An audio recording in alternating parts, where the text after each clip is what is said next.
பொண்ணு எவ்வளவு பெரிய தப்பு பண்ணிருக்கு. நீ பாட்டுக்கு வீட்டை பூட்டிட்டு உள்ள உட்காந்துருக்க. என்ன நான் சொல்றத கேளு, ஊரே கொந்தளிச்சு கிடக்கு, பாத்துக்க. இவ்வளவு சொல்றோம் ஏதோ தெரியாம பண்ணிட்டாயா? இப்ப நீ வரியா இல்ல நாங்க போயிட்டு 2 பேர் தலையறுத்து ஊர் முச்சந்தில வைக்கவா? நீ அவளுக்கு சொல்ற மாதிரி 2 பேரும் சேர்த்து வச்சு அனுப்பிடலாம் நினைக்காத.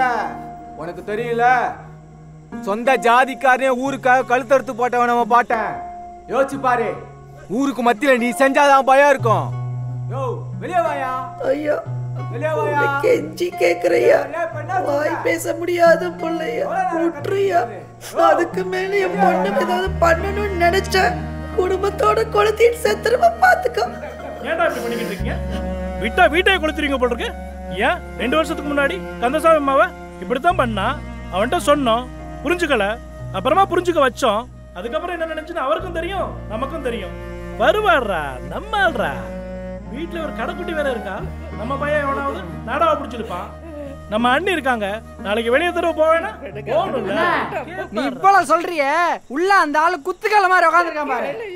தாசனே, ஓரளவுதான் பொறுமையா இருப்பேன். கோபம் மாறிச்சு மொத்தமா முடிச்சிருவேன். வெளியே வர போறியா இல்லையா? போகாதயா.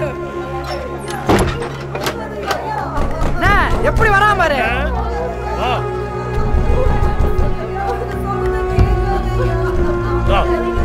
குடி குடின்னு வா.